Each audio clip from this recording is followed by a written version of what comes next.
Welcome. I'm Halcyon, and this is Hug Nation. Today I want to talk about my relationship with Jesus.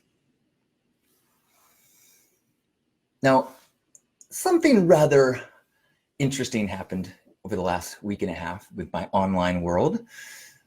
I occasionally will have someone become overly enthusiastic about commenting on my YouTube videos. It is often someone with a religious bent, and they decide that they need to save me. And so this happened recently, and the comments that I was getting were entertaining, disturbing, on the edge of maybe disturbed, crazy amounts of capital letters, but they were also clearly watching the videos and making some, comparisons between Burning Man and, well, I'll read you a comment or an excerpt in just a second.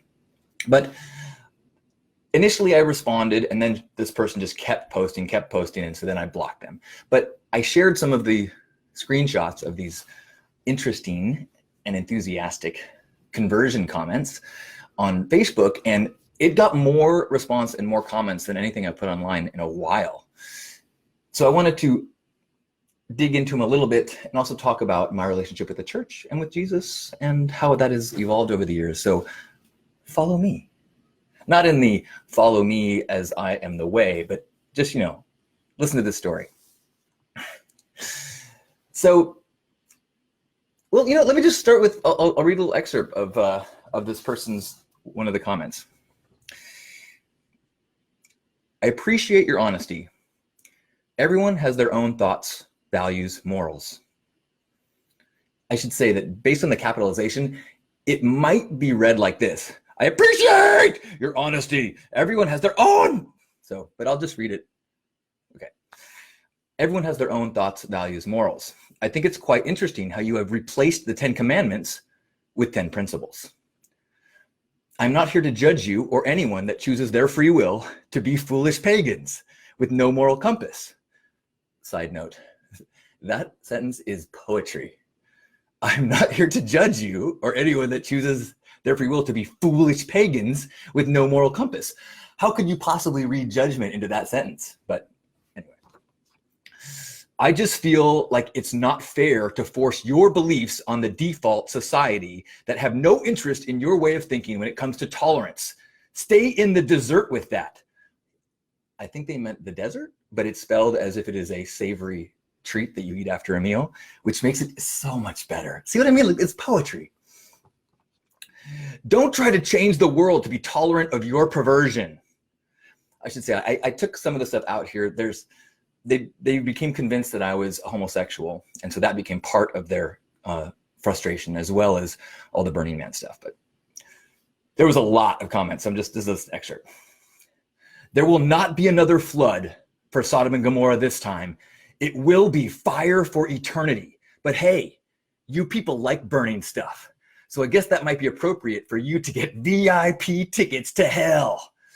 It's crazy how people would probably pay to meet Satan/Burning Man in person. Wake up, please. And as that was the first of many comments, I actually responded and I said this. I've spoken in depth with God, and he and I are on good terms. He asked me to tell you to listen to your own words and stop judging his children. So I shared some of these comments online, and it brought out a lot in people who thought this person is just a troll, they're messing with you. But when I looked at all the other videos this person was posting and commenting, I'm pretty sure this is a real thought pattern from this person. Somebody also investigated the profile picture that this person used, and it was a stock photography. So this person is living a weird online life.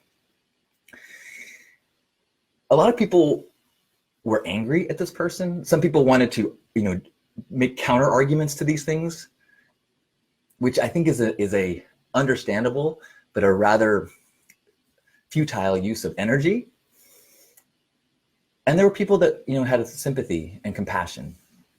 And I think at times I fell into all those categories. But on the deep end of it, I feel like it's kind of entertaining.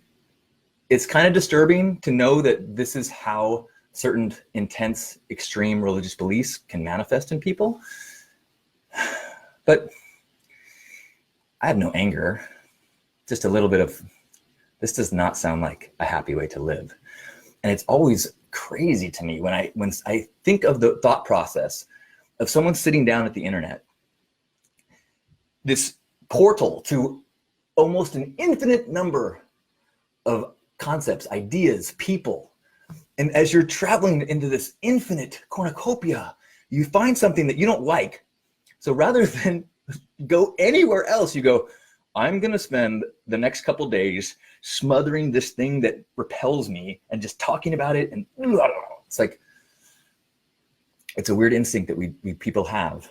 But I've been guilty of it. I see something, I'm reading through people's posts that are like happy and joyful, and I see something that triggers me and I think they're wrong, and I feel an instinct to correct them. So maybe she is trying to correct me. I'm saying she based on the profile picture, which we now know to be false. So he, she, them. They did not specify the pronoun they wanted used in their comment. So I wanted to just share a little bit of my journey over the years and my relationship with the church and with Jesus. I grew up going to the United Church of Christ. My mom still sings in the choir. She plays the bells. She sometimes leads the book group. I should say she does lead the book group with books by people like Bishop Spong, who are really challenging traditional ideas of Christianity. And she's very deep into the historical Jesus. But I was raised in this church while my grandfather was a Baptist minister. But my influence was in United Church of Christ, which is a very liberal, very open and accepting church. And so when it was time for my confirmation, over the course of the class, when it came like time to talk to the minister, Doug Kaler, who's an awesome guy, and I told him, I'm like, look, I'm not sure if I should be confirmed. I hear all this stuff, but I don't think Jesus was like the Son of God. It doesn't. And he was, to his huge credit, which affected me most of my life, he said, good for you. Good. You should be questioning this stuff. You should figure out what resonates with you. If you want to be confirmed in the eyes of the church and your family, because they're, that's, if you would like to do that, it's totally up to you. If you're too conflicted and you don't want to, also up to you. I did get confirmed. My grandfather witnessed it. It was what it was. Later, as I got into college and started learning more about historical crusades and things done in the name of the church, I went from having a tolerance to the church to a downright anger. And I got off on debating, people who'd be on the street preaching about hell. And I like to kind of get in their face and bring up logistical points that I felt, invalidated their perspective. Eventually, I realized that this was not a good use of energy either. And that from the perspective of this person on the street corner, just as the person who's writing these comments, it's not malice. If they believe that I'm going to burn for eternity, it's a really kind gesture to try to keep me out of that destiny. The execution of it, I have issue with that, but they're not trying to trick me into damning me into hell. They're trying to scare me out of eternal torture. So I can appreciate that. So I eventually kind of stopped that behavior. And then could care less about church stuff for a while. And in fact, actually just kind of had a basic belief that if I heard someone say that they were Christian, my brain substituted moron. Like, if you believe that stuff, like there's a certain amount of ignorance or willful ignorance that governs your worldview. And so I just had a lot of judgment about it. Luckily, since then, I've had really beautiful relationships with amazing Christians, people like my grandfather, who dedicated his life to the followings of Jesus. However, I should note that he very specifically said that one, you can't trust everything in the Bible. Like, the words are written by men. And he also was very clear that he had an aversion to the word Christian because there was so much bad behavior and things out of alignment with what Jesus taught done in the name of the church. And so he liked to call himself a Jesus man. And then people like Jason, who's the co-founder of First Saturdays, he is a incredible person and driven by his attempt to follow the teachings of Jesus.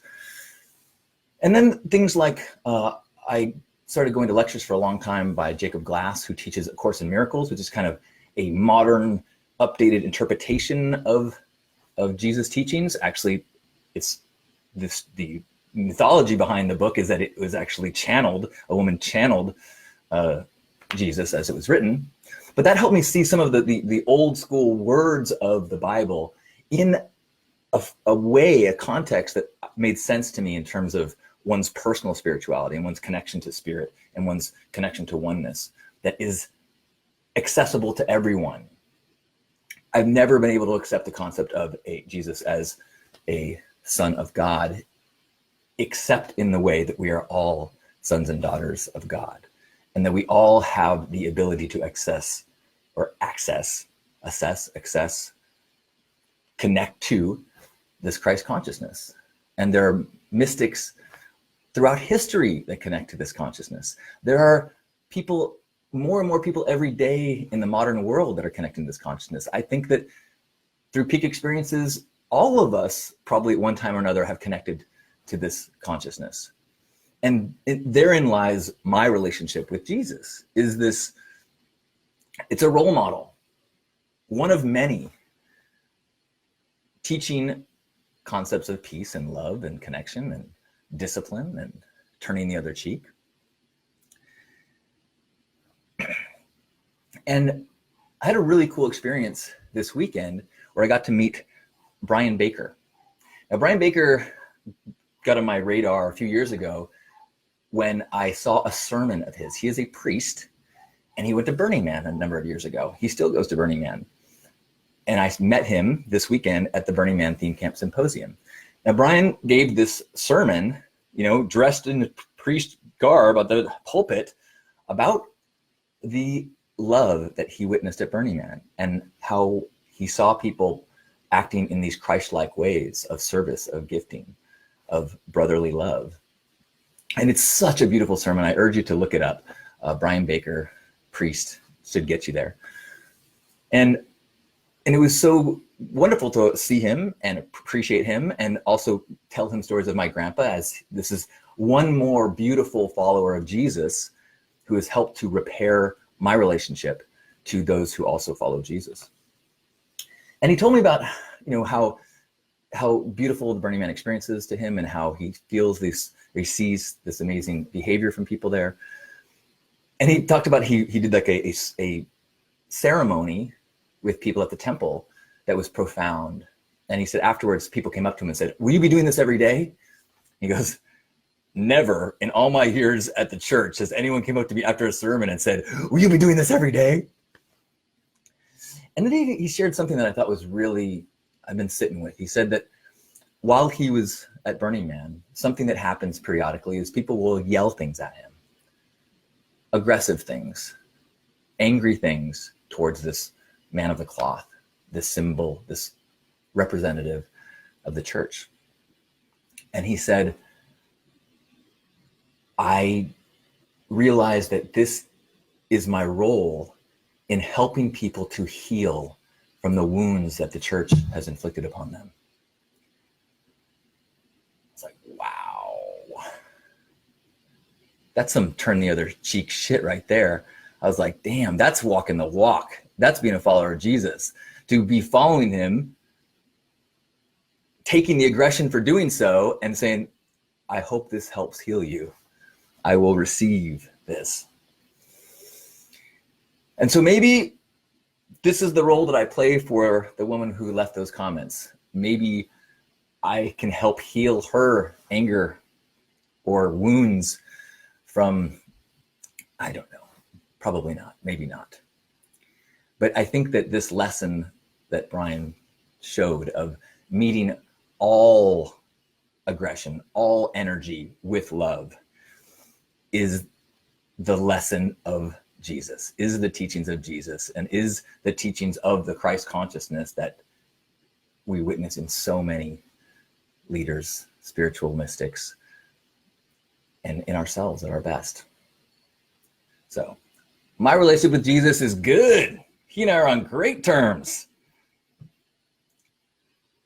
And I hope that even though I blocked her or him or it or they, I feel like I'm on good terms with my aggressive commenter as well.